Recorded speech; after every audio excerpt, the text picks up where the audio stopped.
Greetings everyone.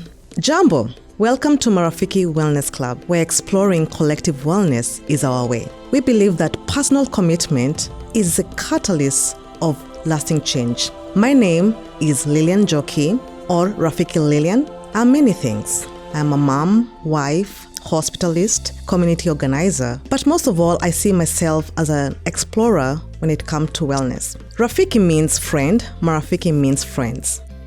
Here at Marafiki Wellness Club, this is a space rooted in the collective power of community, and its pillars are 5, which is restorative rest, nutritious foods, exercise, healthy relationships, and community contribution. Through expert insights, wellness events, and community-driven support, we are here to make well-being accessible, sustainable, and shared. Welcome to another podcast by Marafiki Wellness Club, where exploring wellness is our way. Our topic today is immune logic, where we blend the brilliance of science with the soul of wellness. I am your host, Rafiki Lilian, or Dr. Njoki, and today we are exploring your body's first immune responder, the innate immune system. Joining me today are 2 incredible guests. Together, we will dive into how our body fights threats before you even realize it, and how our daily choices shape our immune system. And we'll also talk about the 5 pillars of Marafiki Wellness Club and can offer tools for resilience. So I will be introducing, they're not visitors anymore, but we'll start with Dr. Fonkim. Dr. Fonkim, please give us a little bit about yourself. Hi, I'm Dr. Fonkim. Not my first time here. I'm a family medicine trained hospitalist and now bariatrician with an interest in aesthetic medicine. And this is my 4th episode here with the Marafiki Wellness Club podcast. And I'm loving it. I'm learning a lot. And I'm hoping that through this, we can give some information to the community at large. Yes. Mm-hmm. And Dr. Monica? Hello, I'm actually not a medical doctor. I'm a physicist by training, but for the last 15 years, I've been studying mindfulness and especially Tibetan mind training. And I've taught a class on mindfulness for mental acuity for about 8 years at Georgia Institute of Technology. Thank you so much for joining me. This month, I'm actually taking a course in functional medicine on immunology. And I was like, what a better way to, grasp what I'm learning by going through this with you. I hope this is not a torture. I hope you got a chance to look over the script that I sent you, and we will have a lot of fun doing this. And Monica, if probably during the podcast, you can stop us, help us pause, maybe do like a mini meditation. Yes, because last time we did body mapping meditation. Did you get a chance to do some more by yourself, Dr. Fonkim? Oh no, I just got so...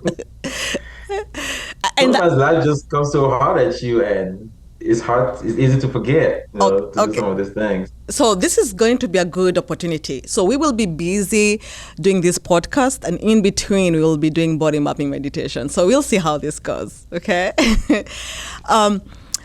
In this podcast, the learning the immune system, immunology is such a broad topic.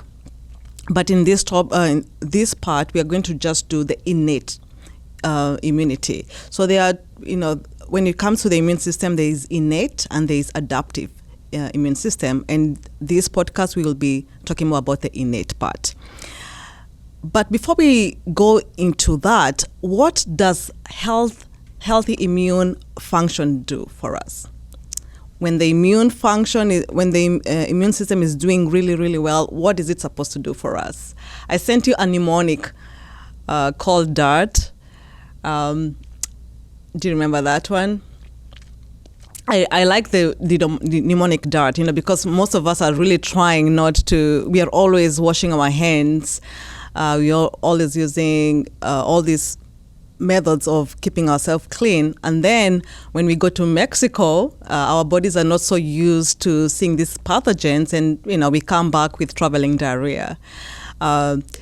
So the mnemonic diet is really helpful for us to remember, also for me to remember the functions of immunity. So the first one is detect and defend. So that is the first part of, that is the main reason why our immunity exists, to detect and to defend us. And then the second one, that I, is internally regulate. So when the immune system is healthy, it knows when to turn on and when to turn off, right? The third one is restorative, which means it promotes healing. And T, tolerant, it's able to distinguish between self and non-self. So the mnemonic DIRT, D-I-R-T, is a good way of knowing, when your immune system is actually healthy. It detect and defend, internally regulate, restores, and that means it promotes healing, and it's very tolerant. It's able to distinguish you and non-self. So when these things are not working well, that's when we have these like chronic illnesses that we do have. Did you get to have an analogy of this when you think about innate of the immunity? Do you have an analogy that you can? Well, so again, when you think about that innate immunity, like you already said, it does those, functions. But from an analogy standpoint, it's one of those which is again fast, it's ever ready. So you kind of look at it like you're on the street and you have policemen on the street, right? They're patrolling the streets. They're always ready, right, to serve and protect or do their duties, right? So when a threat arises, the police is already right there on the street and they respond to it right there and then, right? Versus, if it's versus the special forces where they need to call them, they need to take time, they need to plan, they need to study their target. All right, they need to know their target. Right, so that's how I kind of look at it. Versus the regular police on the street versus the special forces. The police response now and now versus the special force has to prepare and know exactly what they're looking for. So that's my kind of analogy. Yes, and actually, so the regular police and the special forces, they are all part of defending and detecting and defending. But as you say, the regular police are the innate, right? And then the special forces, have to be called upon. So that's the difference between innate and adaptive. That was really good. Monica, did you have any analogies when you think about immunity? That's interesting. That's a very kind of interesting sort of militaristic analogy, I would say. And it does remind me, I ran into a nest of fire ants in my yard the other day. And I thought about the fire ants. Oh, they swarm out. They detect that someone is walking on top of their nest, and they swarm out and they try to chase the invader away, and then they go back to when everything looks fine, they just go back to their normal activity. And that made me think of the immune system. That seems more like, not really adaptive. It seems more innate to me because it detects and defends, and you might not even know what's going on, but it's there anyway. Yeah. In the African concept, what I can think about, I don't know about, you come from Central Africa, right? Most people live in their house, they have like a fence around it. And most people have like watchmen. In my country, the best watchmen are Maasai. Maasai watchmen are the best, because of course, from their childhood, they are trained, to herd their goats, they are able to stay up at night. So a lot of people love to have a Maasai watchman. or a lawyer watchman for some reason. I don't know why. I don't know why they are very tribalistic in that way. But in most homestead, if you have like a Maasai watchman, what they do is they will, at night when everybody's asleep, they will be kind of like walking around the compound, right? They're kind of like surveilling if everything is okay, right? Let's say you were born in that house and that watchman was already there. That is kind of like innate, because innate is inborn, right? You are born with it, right? It's coded in your DNA. That is part of you. When I was thinking about this topic, yesterday I was off, so I took a walk around the closest park, and then I saw this man. He's an 83-year-old man. He was a stranger to me, but he was watching birds. And then I heard this bird calling out, and I stopped and I asked him, what kind of bird is that? Because he had the binoculars. So I just wanted to have a conversation with a stranger. I like doing that sometimes. He told me, it's a Californian wren, WREN. So, we started talking about birds. And then I don't know how we ended up talking about his ancestors. He told me that, because I know we were talking about my names. I have English names, and he was asking me, how comes you have English names and you're African? And I told him, the concept of how we were colonized by the British and how our people, some of them became Christians, because of this. And then he told me about his ancestors. His ancestors were in the Netherlands, and they had an option, either to go to debtor's prison, or to come here and be part of the colony. So when they came here, the mortality rate back in the days was 40 years old. But now here, because of course they face a lot of new diseases. But now here, he is 83-year-old man, very healthy, and he's able to enjoy his retirement watching birds. And I was like, you do have a lot to thank your ancestors, because they had to face those pathogens. Some of these were coded in your DNA, and they passed them to you. And here you are, 83, double the age, that they were, living a good life. So, can I interject something there? Yeah. Mm-hmm. I recently read a book called the Nature Fix, and it may have not only have to do with his ancestors, but also that he watches birds in the park, because they did a study that showed that people that inhale the aromatics that come off of trees, they are these aromatics that you can smell when you're in the woods. And they did a 2-week study where people would sleep in a room with these aromatics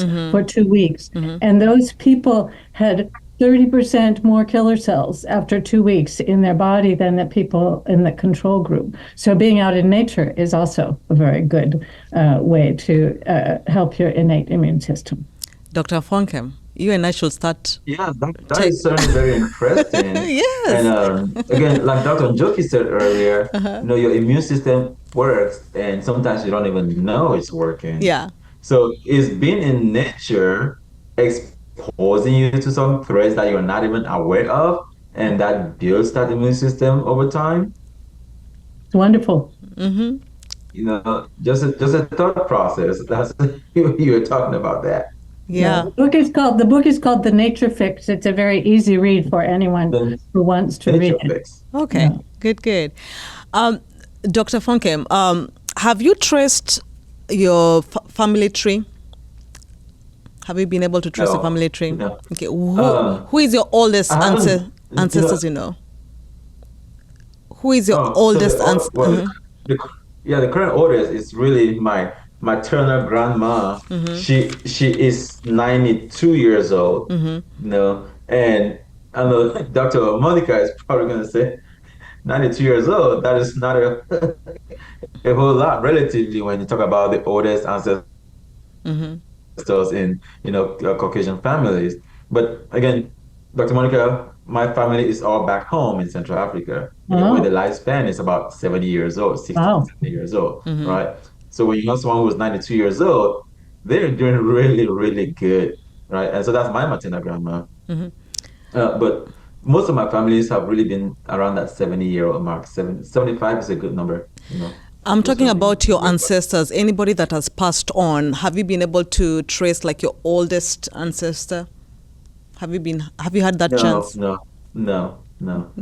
And so, for instance, my parents right now, they really had to guesstimate their age, because we did not have, birth certificates back then. So even though I sit there and say my mom is 63, we're not really sure. Okay. Oh, You yeah. know, Oh, yeah. yeah, it was just a guesstimated number. So it's really not going to be accurate. Yeah. What about you, Monica? Have you been able to trace how far have you been able to trace?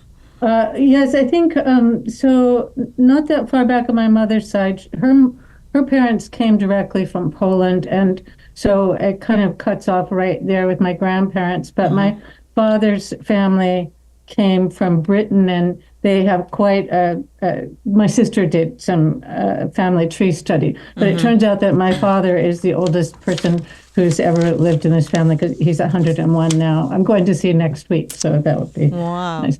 He's the oldest one. So I think, as you say, I think it's significant that nowadays we have many more ways of keeping ourselves alive than people did, Yeah. 100 years ago. Yeah.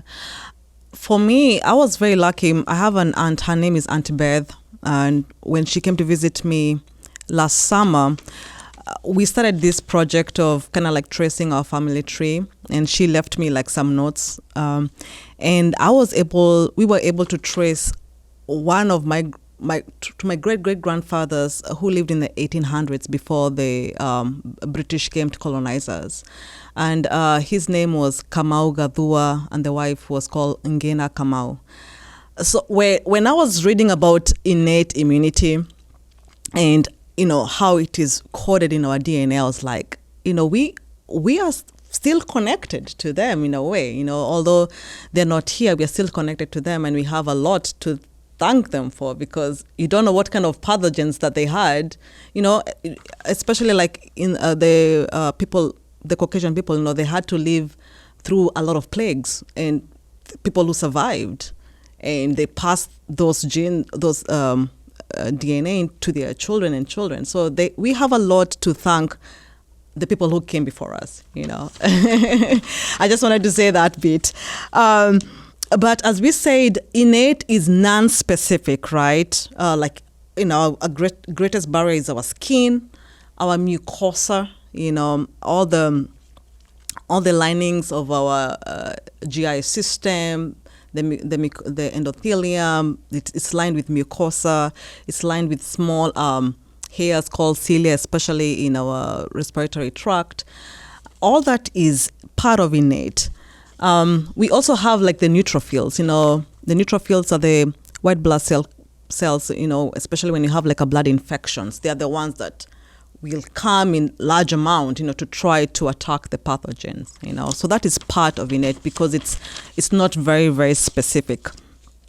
So the physical barriers, as I said, the saliva, the mucus, the skin, the cilia, some of the enzymes, lysozymes in the tears, the mucus, all that comprise of the innate system. And I did send you about the epithelial lymphoid tissues. They're kind of like grouped. We have some of the lymphoid tissues in the lungs. Some of the lymphoid tissues in the genital areas, in the gut. And it's so interesting to know that all of these, they are hardwired. They do recognize pathogen biomarkers. So it's really interesting to know how we have intelligence in our cells. These are some of the things that we'll never see, but they are very intelligent just by themselves. And, that is a reason for us I think today we are just going to pause and just be at awe at this creation, that we are, that we have individual cells that are, when they come together, of course, it makes you the person, but you, the person, is comprised of very many cells that want you to survive.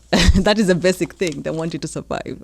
I've always been surprised by the notion that your gut is your second brain, because it is very, very intelligent and it knows things. And I've always been very impressed by that idea. It's really obvious to me that must be true. And you know what? Most of these, like the majority of them, lie in your gut. So there's something about that, because, when you eat, you are exposed to outside pathogens mainly by consuming. So it makes sense that you have majority of them in your gut system. Yeah. Okay. Some of other things that, we did not mention is that they repel pathogenic microbial invaders with immediate physiologic response. That's why you have what we call controlled inflammation. So let's say you have a cut here. Immediately you will see the swelling, the heat. You will see sometimes it can lose function. That is kind of like controlled inflammation. And then the funny thing else is another interesting thing is that innate immunity and evolution, similar genes are shared by all classes of plants, insects, and animal life. Initially, it was assumed that it was primitive, but now it is understood as the gatekeeper for coordinating entire immune response. And it also recruits additional immune cells to sites of infection or injury. Okay. So another, we think about these things, we have to understand that our mind, like when you think about our forebrain, you think that you really know a lot, but there's so much that you don't know. And that's why I love science so much, because it gives us a chance to actually explore these things. And they will tell you, well, we know a little bit, but there's so much that we don't know of. So there's so much to explore, Before they used to think that the innate immune system did not have memory. But now they're coming to know that actually the epithelial layers do have memory. They used to think that only the adaptive immune system had memory, but now they're coming to realize that the epithelial linings also do have memory, so they can recognize the pathogens later down the line. So it's good to know this. The analogy that I had, just think of your innate immune system as like medieval castle guards. Okay, and then your skin, your mucosa as gatekeepers. And then think about that. And then when they face a pathogen, they have an alarm system, which is the cytokines, that come together to stop the invader before the invaders reach the throne room, which are your vital organs. So they are trying, these ones, they are self-sacrificing. They want the organ system to, the vital organs to remain, not to be infected. So they will do anything to prevent that from happening. Okay. Were you able to analyze the picture that I sent you earlier about the injury? It didn't come through to me. It didn't come through to you. I Okay. didn't see it. No. Yes, yeah. So this was just a picture, whereby there was a site of injury. And of course, site of injury, you have pain. The pain response is supposed to remove you from where you're being attacked, right? Like if you're being bitten by not a lion. There are no lions here, but by a snake, right? You don't want your hand to remain there. So the pain is going to help you remove your hand from there, right? But the site of injury, there's going to be activation of white blood cells, and then the specific innate cells that we're going to talk about. We're going to talk about the macrophages and the neutrophils. So, did you get a chance to look at some of these? Yeah, we looked at some of those. And again, you spoke specifically about the macrophages, right? So, like you rightly said, if you get that initial injury, just by you getting your hand away from that danger, that's part of the immune response itself, right? Yeah, you want to go away from that danger point, right? You have pain receptors there that make you want to get your hand away from that danger. But now there's already an injury there, even though you've gotten away from that source. And so that's where your body now sends that increased blood flow to the area. That increased blood flow is obviously coming with things like neutrophils that are present in the blood, right? Those neutrophils, I mean, what are they going to do there? It's going to come in there, see what's going on there. Does it need to eat up any kind of bacteria? Does it need to engulf anything from there, right? Does it need to destroy bacteria from there? Another thing is the macrophages, which are already, I mean, they're pretty much everywhere in your body, right? The macrophages. And again, those ones will also help in eating up that process, right? It's like trying to get rid of any kind of bacteria or foreign substances that are there as much as they can. And they also have that unique function of communicating with the other side of the immune system, the adaptive immune system, right? They'll say, hey, we've seen this threat in the body, okay? We've already neutralized the threat, but this is what it looks like. So it sends this to the adaptive immune system, who then now recognizes that and carries on with its own kind of response. Um, there, again, we spoke about the example of something biting you, but you could be exposed to something and it caused an allergic reaction to you, right? There are different types of specialized cells that respond to that, which are all still part of the immune system. We're talking about things like mast cells, right? That will come over and cause inflammation. They will rupture. There'll be histamine responses that will, help with responding to whatever threat that was. So that's how specialized the body can get from an immune standpoint. Yeah. Yeah, that's good. All of this is so fascinating, but it's all this new terminology that is hurting my head. So I suggest we take a 20-second break and do a mindfulness practice. Okay. Thank you. I was praying for that. Okay, this is not a meditation, except that you have to clear your mind by counting 20 seconds. In your own mind, you'll go 1001, 1002, 1003, up to 20 seconds. Here's what we're doing. We're going to take the knuckles of our hands right here, like this, and put them up here, and you massage your scalp as much as you can. Just gently feel all the muscles up there. Close your eyes and count 20 seconds while you're massaging.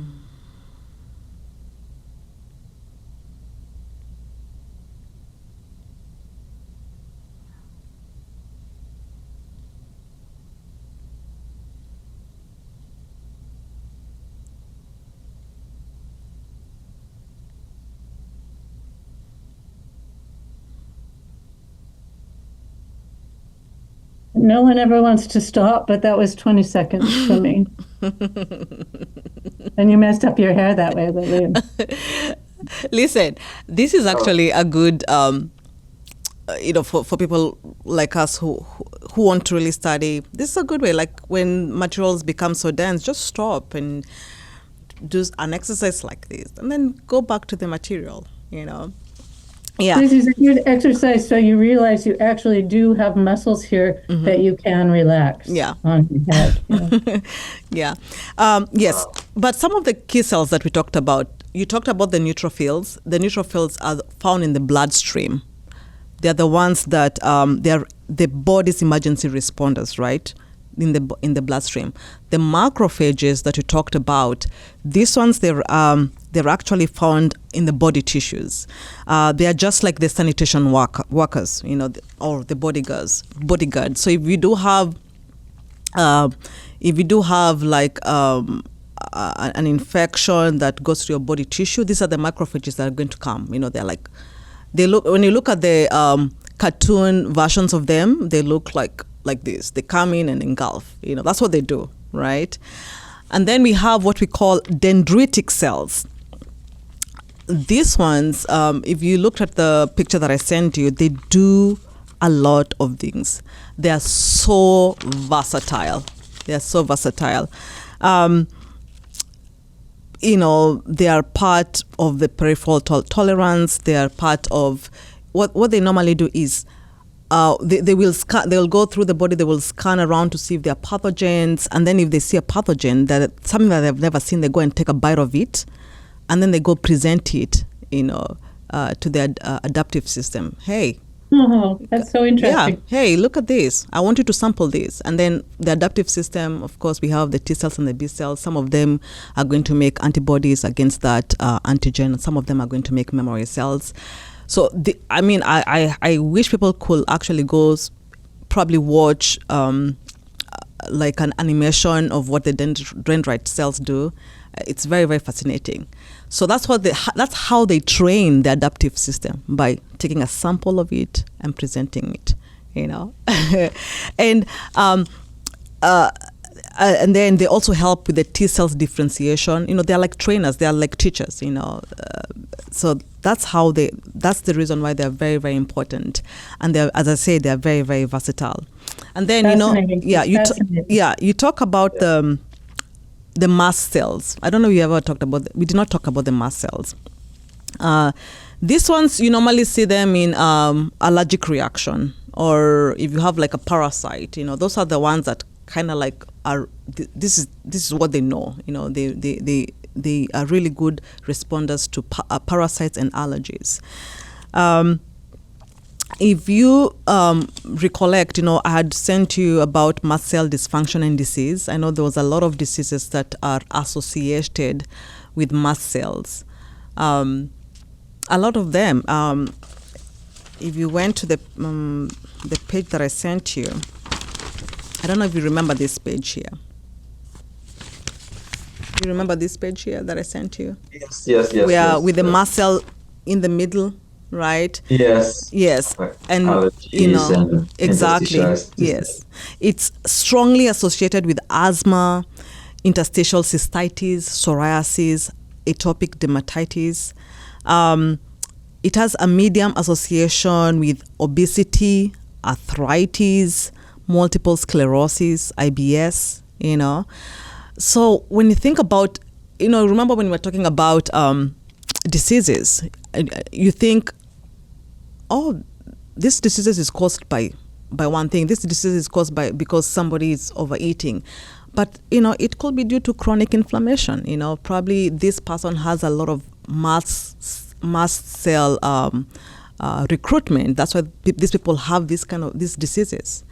And that's the reason why we were talking about looking at a patient and looking at them holistically, not just looking at them, singularly, because they might be having chronic inflammation that is leading to what you see now, So like this person has a lot of, recurrent asthma exacerbation, or even the psoriasis, probably it's linked to, chronic inflammation.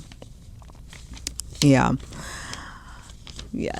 Did you have anything else to say about mast cells? No, I think you mentioned a lot of it. Mm-hmm. And, again, like just for our regular listeners, if you have an allergic reaction or you have chronic allergies and you take medicines, like Zyrtec and things like that, Mm-hmm.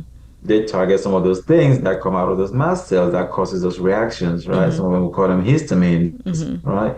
Just because a lot of people take allergy, Zyrtec and Ferritin. So Mm-hmm. I just thought, that's interesting how medicines work too. Yeah. There's also this mast cell dysfunction and disease. I don't know if you ever came across that. It's called, it's whereby in some patients that mast cells are just chronically active, With this patient, they do everything, but, they are like, why is this person, always having like psoriasis or having this kind of diseases? And probably this patient just has, chronically active mast cells. And these people have consistent allergies, inflammation, and some of these people have, some of them, especially what I'm talking about, the mast cell dysfunction. A patient can come to you, they have flushing, their blood pressure is low, they're always having GI symptoms, they have headaches, they're having even neuropsychiatric issues, but it's stemming from chronically active mast cells, So this is when, you remember when we talk about DIRT, D-I-R-T, whereby, in some people, normally a healthy immune system, even if you have faced a pathogen, it turns on and also it turns off. But some people, it's like the on button. It's like, let's say there's a fire alarm here, right? If there's a fire alarm here, we will get outside. We'll get up and go outside, right? But if the fire alarm is always on, at some point, you're not even going to react, right? It's fierce. So for some people, it's like the alarm bell is on the whole time. And that's what you see in this patient with mast cell dysfunction. So that can also happen in some people. Yeah. Okay. I think we discussed a few key cells, the neutrophils, the macrophages, the dendritic cells, the NK cells. These are like the elite assassins of infected or rogue cells. So I think you talked about the killer cells. You had a study about killer cells. So I saw a couple of studies about killer cells. One was the Nature Fix, where the aromatics from the trees, inhaling them increased the number of killer cells in your body, your NK cells. But I also read a study about, I was thinking about exercise as helpful to your innate immune system. And so I did find a study that I can probably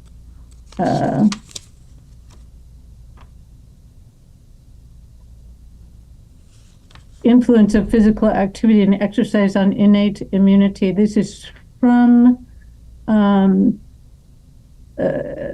Nutrition Reviews from Oxford. And that study was from, it's been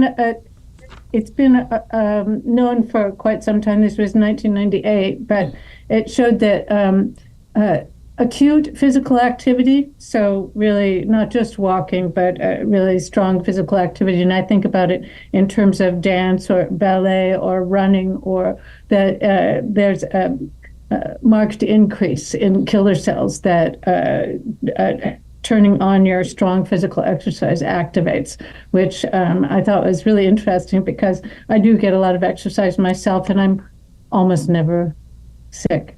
So I think maybe it's helping. Maybe it's helping. Good. Okay, I had some trivia questions to see if we remember any of the questions, anything that we discussed here.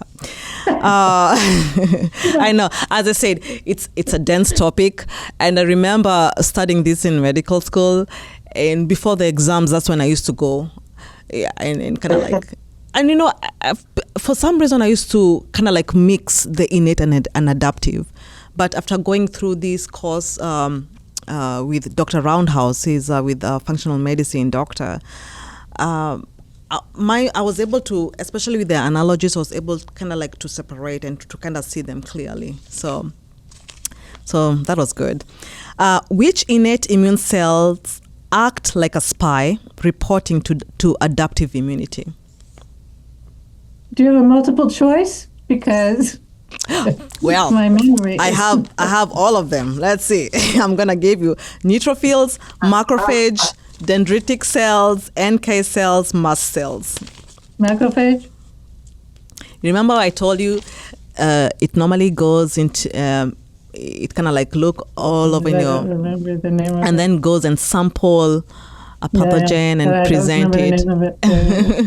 The one that is very versatile. I talked about it. Very. About macrophages. No. Dendritic cells, then. Yes. Dendritic cells. Yes. Oh. Dendritic cells. Yes. It's the one that I said it's a messenger to adaptive immunity. Yes. Yes. Yeah. And it's the professional antigen presenting cell. We right? like them. Yeah, it's a they call it an immune mentor. Okay. Yes. So it has sentinels for foreign substances as all bodily surfaces. An example is the Langerhans cells in the skins. It detects the presence of microbial strangers and determine their level of potential danger, right? Direct, and then it has this direct cell-to-cell or indirect communication. So it has the direct cell-to-cell communication or indirect using cytokines mediators, and it communicates this to the systemic immune cells. But this one, it requires priming. It requires priming by exposure to pathogens. So it's normally asleep, and then when it sees the pathogen, it wakes up. So cytokines or specific tissues, like in the gut epithelium, type of priming results in maturation of dendritic cells. So it does acquire being primed, but it's the most foremost professional antigen presenting cell. And as I said, it's very, very versatile. Very, very versatile. Okay. Now, second question that I have for you. Which cell releases histamine?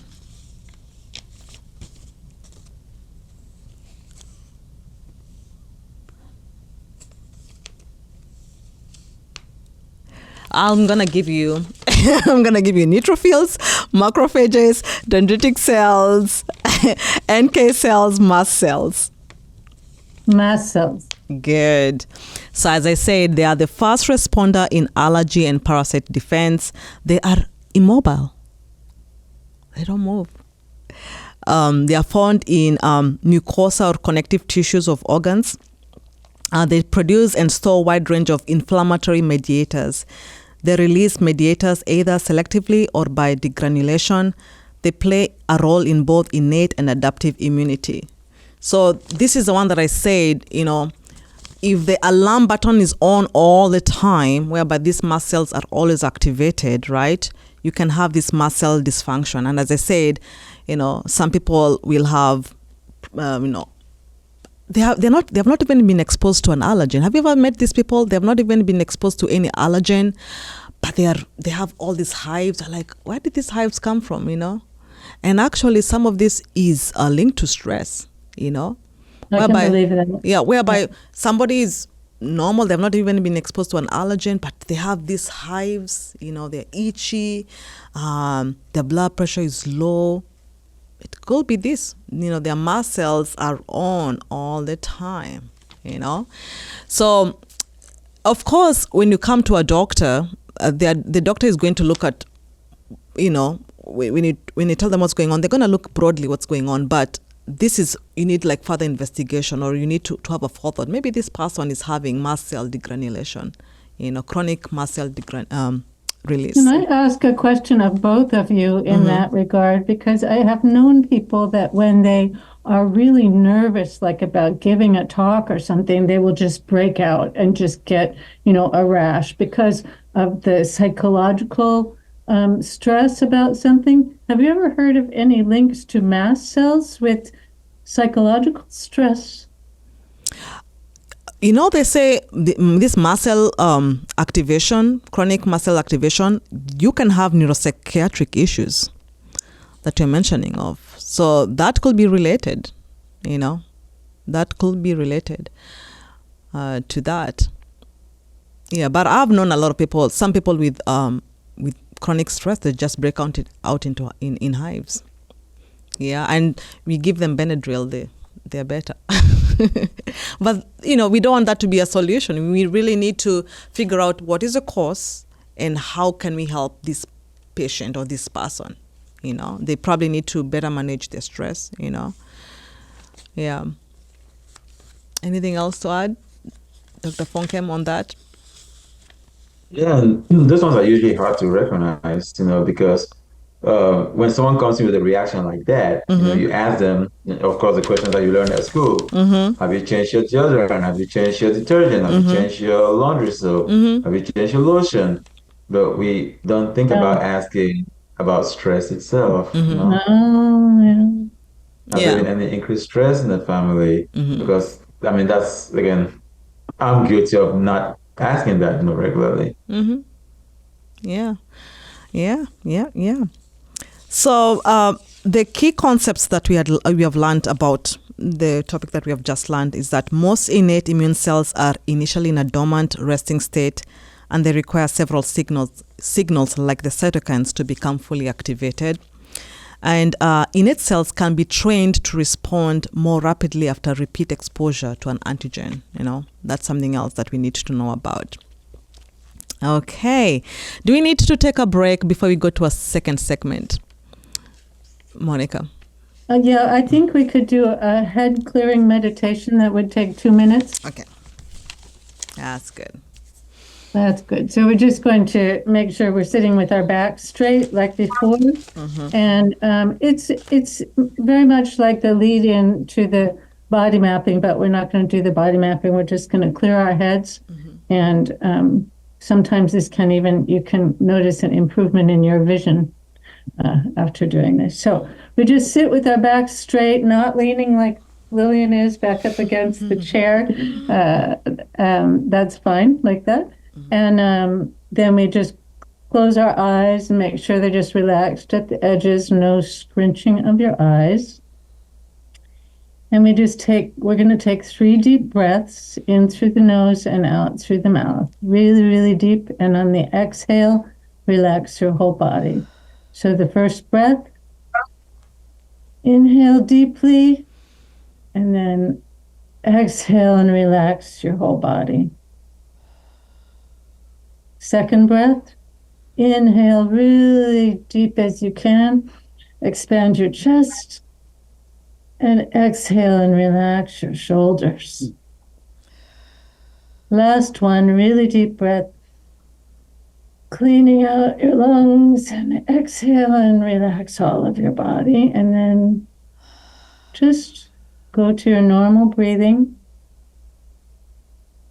Think about just relaxing the top of your head. Just as if someone took off a tight hat and your head suddenly becomes relaxed on the top.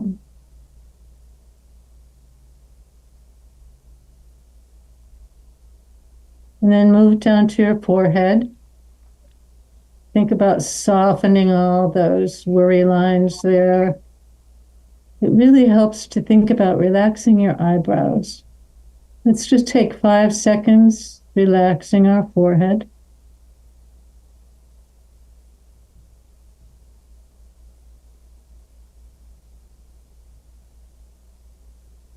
And then move to your temples. Hold a lot of tension there sometimes, and sometimes it's the source of headaches. So just soften the areas at the outer edges of your eyes and release and relax that area.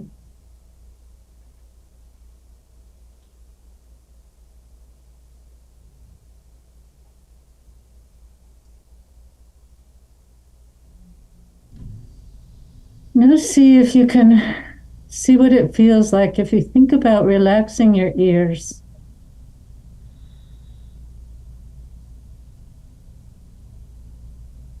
You might not be able to feel it at first, but after some practice.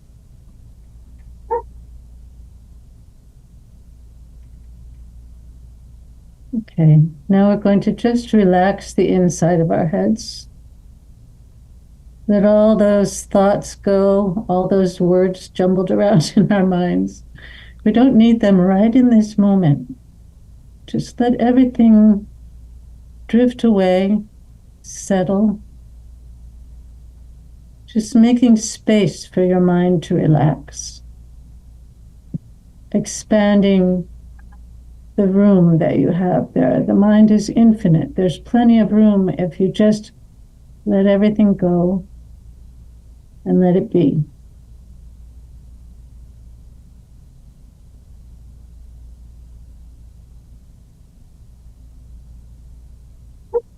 If any thought comes up, just say, oh, hello, goodbye. Drift away. See if you can feel the space in your mind.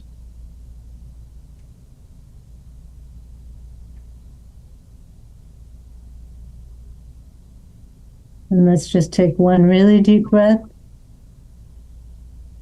and one big exhalation. And when you open your eyes, focus on the first thing you see.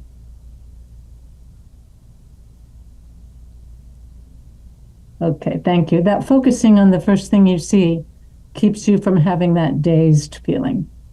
So if you really focus on something. Thank you. I feel better now. Yeah. We need to be doing this podcast more so that Dr. Fonkim can have a chance to meditate. Right. Agreed. Okay. So our second segment is on mediators, triggers, and disorders. So what are the triggers of innate immunity?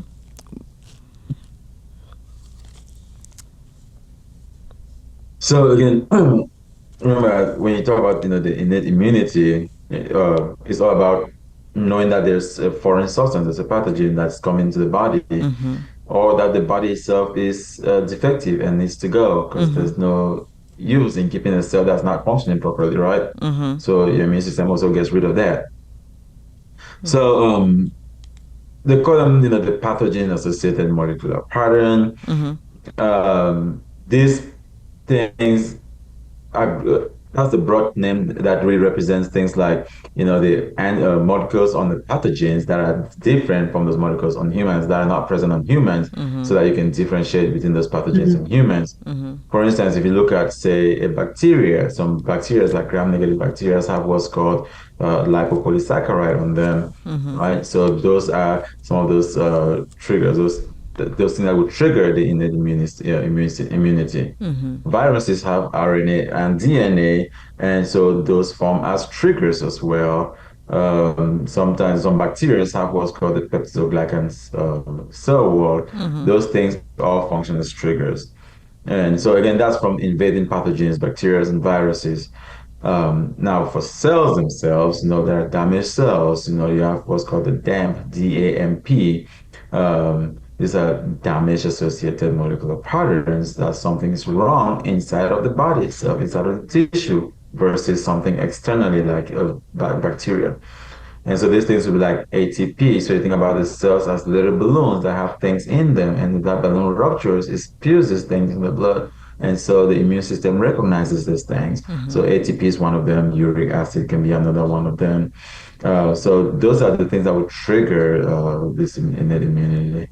Those are things that are found inside the cell. So when the cell bursts and those things are outside the cell, those also are recognized as pathogens that triggers innate cells. A trigger to the immune system. Yeah. And so the immune system knows that cell is defective. Yes. Okay, good. What about foods as triggers? What do you think, Monica? Foods as triggers to the immune system? Well, yeah, some people definitely have allergies to different types of food, right?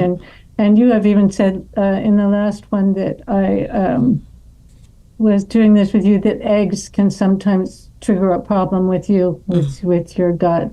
And so I think that is clearly, that some foods can make people feel really good, and some foods can make you feel like, oh, I shouldn't have eaten that, right? Yeah. And that must be your innate immune system noticing that whatever you've put in there should not be in there, I think.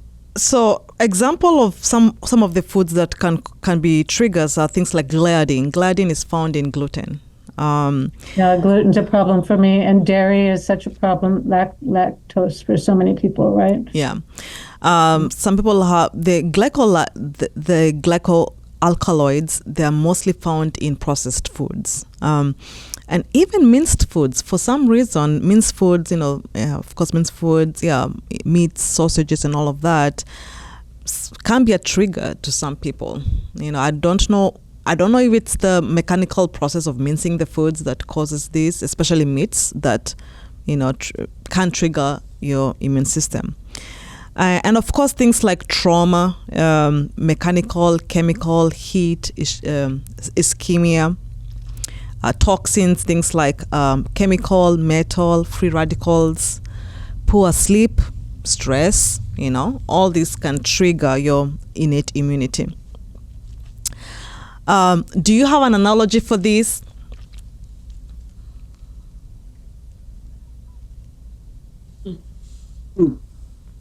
Sorry. So yeah, with this one, you kind of look at a car, right? So if you have a car and someone is trying to break into the car, it's not recognizing that person and saying, "Hey, this is Fonkim who's doing this," but it recognizes the tools that Fonkim is using, right, to try to break into the car. And so when the car recognizes those tools that are breaking the glass, it turns off the alarm. Okay. Right? The alarm becomes a signal.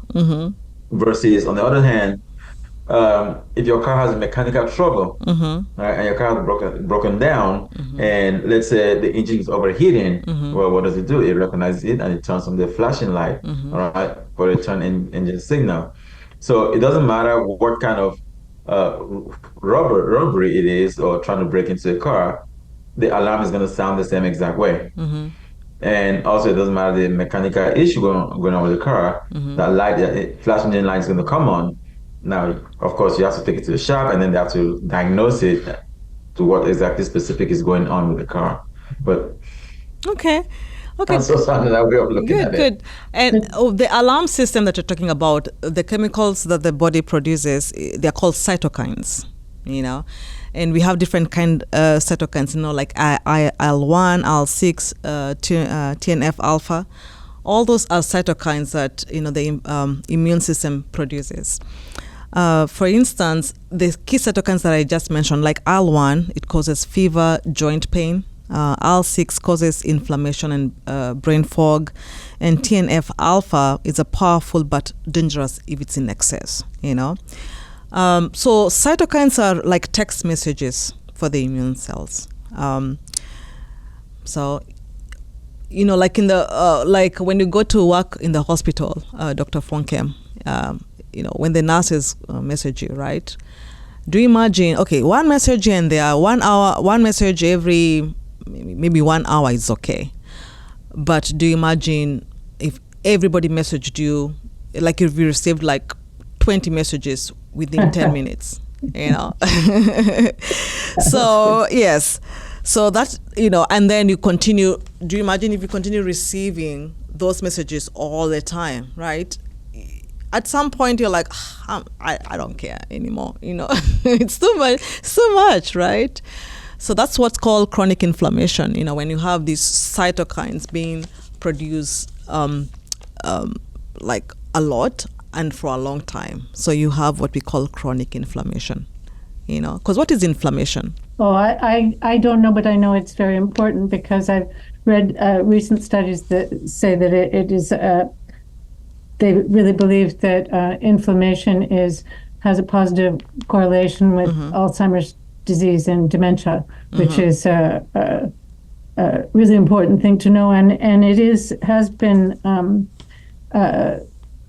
shown in studies with people who meditate a lot that they have a much less tendency toward inflammation in the brain than a control group. Now, I don't know, and I wanted to ask you, to me, it seems like maybe that's because when you meditate, you're really reducing the stress hormone. Even if you don't think you're stressed, you're really reducing stress a lot. And so do you think maybe that is the reason that meditators have less inflammation than regular control group in their brain? I mean, it's not known why. Yeah, it probably, when you're doing like things like meditation, you are kind of like calming your immune system, right? So so what is inflammation per se? There are 5 qualities or 5 key things that are normally mentioned when you say inflammation. There is pain, there's swelling, there's redness, there's heat, and then there's loss of function, right? So when we talk about these cytokines being the messages for the immune cells, and there's a lot, they're being produced in large quantities and for a very long time, right? So your body is in this state of inflammation all the time. So you need to find a switch off button, right?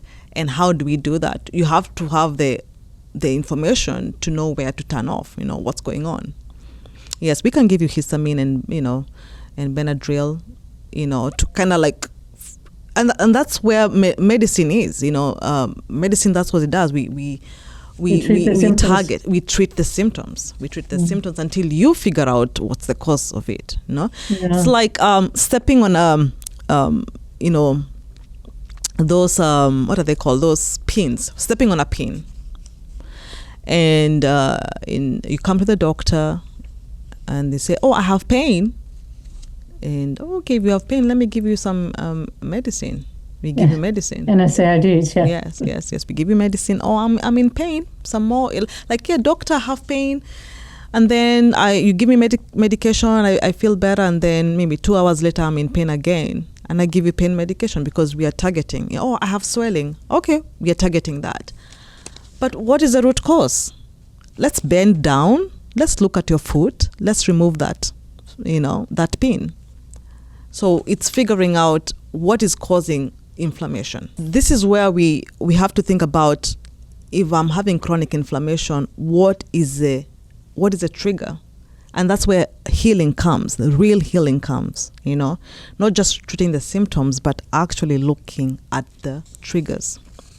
Well, it is interesting that meditation can be to be shown that people who meditate a lot and are able to calm their systems actually have less inflammation in the brain. Might be interesting to be able to use that practice to help people who are aging. Yeah, that would be very interesting. Yeah, and so and this is a good part to actually start thinking about the 5 pillars of Marafiki Wellness Club. Because that's what we want to do. We want to focus on the triggers. What is triggering you, right? What is making you act this way? You have diabetes. Is it stemming from chronic inflammation? You have high blood pressure. Is it stemming from chronic inflammation? That is because chronic inflammation, can also be a cause for cancer. Some cancers are due to chronic inflammation.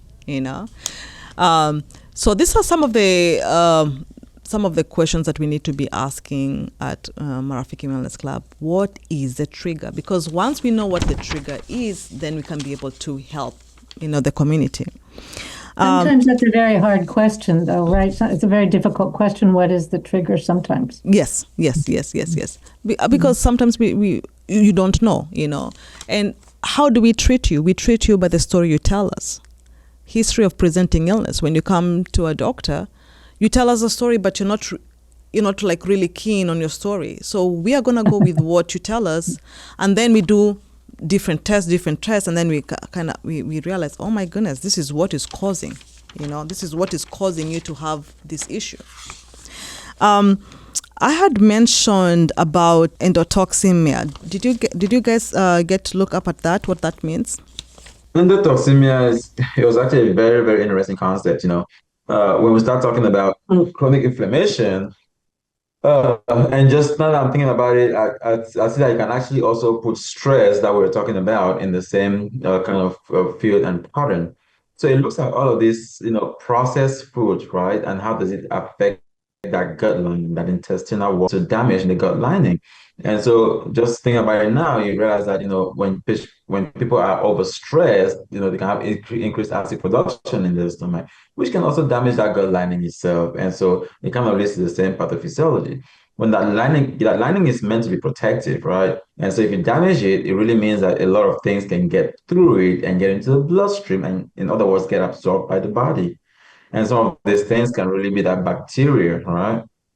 And so if that bacteria is going into the bloodstream, Well, you have these macrophages and neutrophils that we spoke about in the blood. So it recognizes, this as foreign substances. And so what does it do? It lists that inflammatory cascade again. So pretty much an immune response. Whereas under normal circumstances, in an intact gut intestinal lining, those substances will not be going through the intestinal wall. The acid in the stomach will destroy, the gut will protect it, and you would defecate it at the end of the day. But now it's found its way into the bloodstream, and so your body is in that state of inflammation. Now, imagine someone who consistently eats all of these processed foods as a regular part of their diet. It means they consistently have this damage to the intestinal linings, and they consistently have bacteria in the bloodstream, and they consistently stay in the perpetual state of chronic inflammation. And it can, again, cause some of these things that we're seeing. These things go in, and it can lead like insulin resistance, you see patients getting diabetic, obesity. Things like foods, things that will cause some of these are things that have high fats in them, things that have low fiber in them, and even interestingly, artificial sweeteners, right? It leads to gut microbiota disruption, right? So I thought that was just a very, very interesting concept of that, So yes, so this concept of metabolic endotoxemia, this is something that we need to probably introduce it to the community. Of course, most people are not like me. But I like really knowing what's really going on in my body, and I hope this is the reason why I started this club, because I want people to be very curious, especially this term metabolic endotoxemia, and evaluating, yourself to see if this is the reason why you're always having brain fog, you're always feeling tired, chronic pain. This is a very interesting topic. And you remember last time we talked about elimination diet. This is actually an investigative tool. Elimination diet is not a diet. It's an investigative tool whereby you can actually study yourself and figure out what triggers are affecting you, so that you don't find yourself in this situation. Or if you have chronic pain, you kind of like, no, maybe this is related to the foods that I eat, or if it's related to my lifestyle. I don't sleep well. Even I don't engage with people, because that's another way of reducing stress, when you engage with other people in holistic relationships, helping, being in the community, being out there in the sun, all of these things does affect our body in a positive manner, so these are some of the things that, I've been thinking about. And, when we're talking about inflammation, there's this discussion of anti-inflammatory or antioxidant. How do you think this is helpful in our day-to-day lives? Oh, well, the antioxidants, okay. I guess we go back to things like, free radicals, right? And all these oxidative properties. That's that part of the body's defense against some of these pathogens. And so that's where antioxidants come to play, to turn off that switch that you keep talking about, because you have to have a way of turning off that switch, else you stay in that state of chronic inflammation, chronic mast cell or other cells dysfunction. And so antioxidants are very important, right, for our patients. Yeah, to turn off those, especially in the climate that we have, where we have a lot of Western diet with red meat a lot, which are very oxidative in nature. Yeah. So I just want to let people know that inflammation is part of life. We are not saying that inflammation is bad. It's part of life. It's when it's chronically there, chronic inflammation, that's when it causes a lot of dysfunction in our system. And that is the reason why we encourage or educate people to constantly be taking foods that are anti-inflammatory, because we know inflammation is part of life, but you need to be able to balance your system, to help your system, And there are some of the things that, we have heard about, things like zinc, vitamin D, that actually are very important for your innate immune system. There's this substance called quercetin. Did you look at that? Quercetin? I looked at that, and it was actually new to me as well, for the most part. Yeah. And yeah, I looked at that study that they spoke about, and it did show, when you combine it together with the glucosamine and chondroitin, it does show that it reduces, it helps with osteoarthritis, which is, predominantly an inflammatory condition of chronic wear and tear. Yeah. What did you think about that study? I know it's randomized, it's a double blind study, but what did you think about the sample size? Yeah, so the study, it checks boxes, like Riley said. It's a randomized controlled trial, which is the gold standard. It's double blinded. It was, I think it was actually placebo controlled as well. But again, when you talk about a sample size of 40, it really, really hurts the power of the study a lot. Exactly. Yeah. So that's and also, sorry. No, I'm saying that is something that we need to be looking at. Yes. When they did this study using 40 people, they did see, they did have significant results, which was good. But you have to think about 40. That's very small. Yeah, that's very small. But what do you think? Do we really put so much faith in double-blind randomized studies? What do you think? I know we are scientists. But I think sometimes we give too much faith on these studies, because probably this.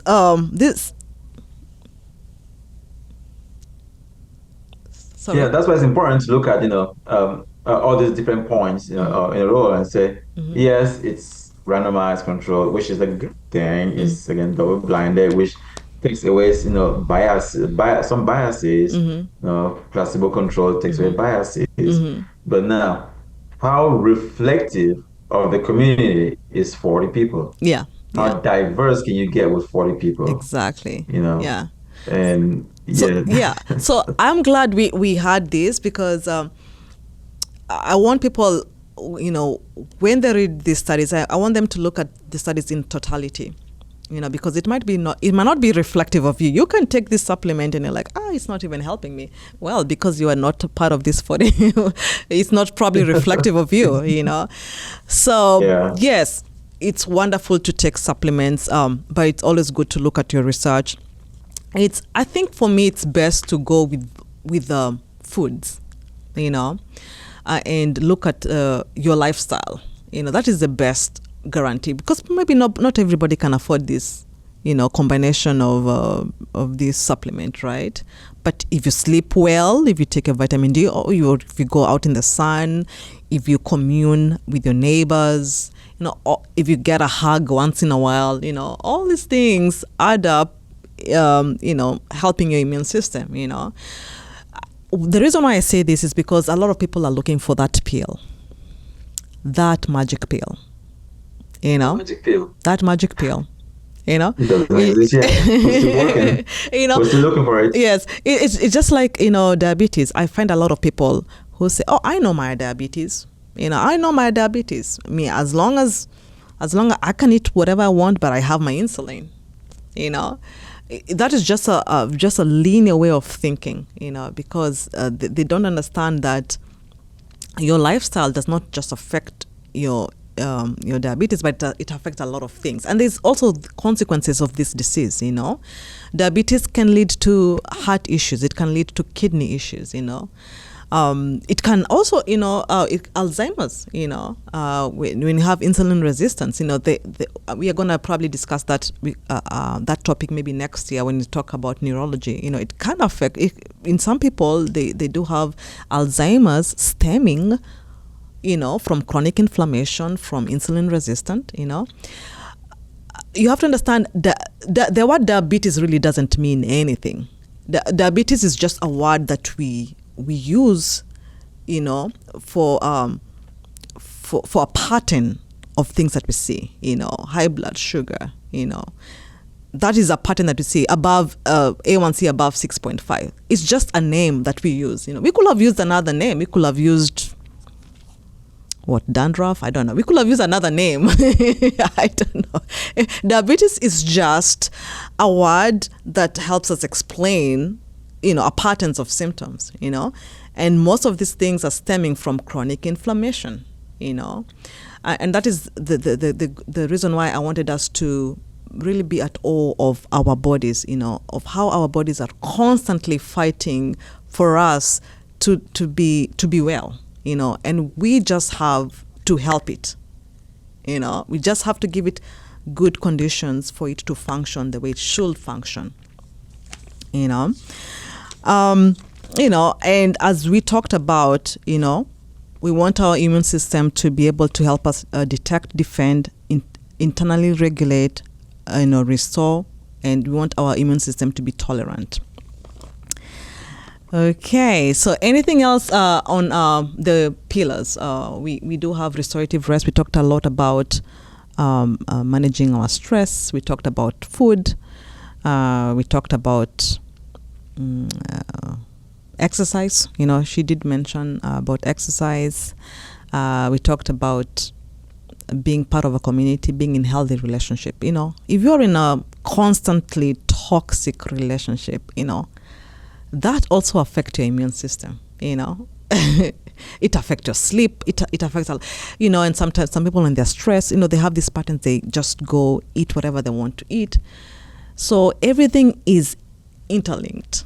And I just want us to really understand that. Okay. Okay. Did you have a final reflection for this one, for this topic? Yeah, I mean, this is certainly not an easy topic. I mean, I'm surprised how you navigated through it so effortlessly. But yeah, just for the community to know that, like number one, like rightly said, inflammation is really your friend. Inflammation is actually part of your body's defense against some of these conditions or against these pathogens, these foreign substances. But the problem just becomes when it's not controlled, when it's, you know, when that switch stays on. And so just the innate immune system itself, again, it's, you know, the oldest one, is the first one, is the fastest one, you know, to respond. I mean, its response is literally within minutes of discovery of a pathogen. You know, it doesn't just help with infections per se, but it also helps in cleaning up the debris, you know, those damaged cells that we spoke about. And when you have that chronic activation of that innate immune system, you know, through like either infection, poor diet, stress, things that just affect the gut microbiota, it just leads to that long-term inflammation. It leads to chronic disease states. Like we just saw that studies that spoke about osteoarthritis, that's a chronic disease state, obesity, so diabetes. And so I think one line which you had in your in that form you sent to us says, you know, your immune system can be trained to stay chronically on or to stay chronically inflamed. And so it can also be untrained or it can also be trained to turn off itself based on the choices that we make every day. Yeah, I thought that was very important. Yeah. And for me, I just want people to know that there's a connection between our ancestors and the people who are coming after us. So we have inherited, you know, some things from our ancestors, and we are going, if we have children, if we have offspring, we are also going to, you know, pass on, you know, some of our genes. And you have to remember that there's something called epigenetics, you know, and epigenetics is really influenced by your lifestyle, you know. And these epigenes, they are always, you know, shaping your DNA, and that will be passed on to your children. So these are some of the things that we really need to think about. You're not just living for yourself, you know, there are people, you know, coming after you too. So always think like that, you know. It's not just for you. You also, you know, you're in a community, you have people, coming after you, and your immune system is your friend. These are cells, which you will never see, but these are cells that are tirelessly working for you. And we are not dying young, we are dying old, And so you don't want, people say, oh, you get old, you have to have pains, you can be a sample that says, no, I don't have to be in pain because I'm old, So one of the things to kind of like reduce your chronic inflammation is to look at your lifestyle, how you're living, because that does affect you personally. It affects the disease processes that are ongoing in your body. And you don't want to be the kind of a person who has, a lot of pills. Every morning you're taking pills for this, pills for that. You want to be able to, to live a good life, a pain-free life, not a disease. I mean, disease is part of life. You're going to get those diseases, but you want your body to be able to fight for you when you get these diseases. So that is just my little sense. And as I said here, yes, we say a lot of things, but I want you to actually take this information, analyze it for yourself, and see if it works for you. We are here to live longer, and we are here to live well, and that is what Marafiki Wellness Club, that's what we want. We want more people to join this movement of wanting to live well and to learn about their bodies, to be very curious about their bodies and what's going on. So we will pause our discussion now, and next time we will discuss about adaptive immunity and resilience. And I really do appreciate coming in, and this is not our specialty, but we were able to talk about it, and hopefully that the analogies that we used, a lot of people can make sense of them. You're not just supporting your immune system, you are transforming your life. Let's finish with a breath and a moment of reflection.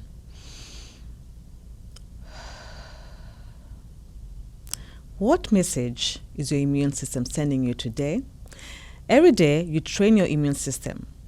Next time, for Immunity Part 2, we will discuss more on adaptive immunity and resilience. Thank you for spending this time with me. Your body is wise. Your immune system is listening. Let's keep rising, one choice at a time. I'm Rafiki Lillian, and this is Marafiki Wellness Club podcast. Until next time, stay curious, stay rooted, and stay well.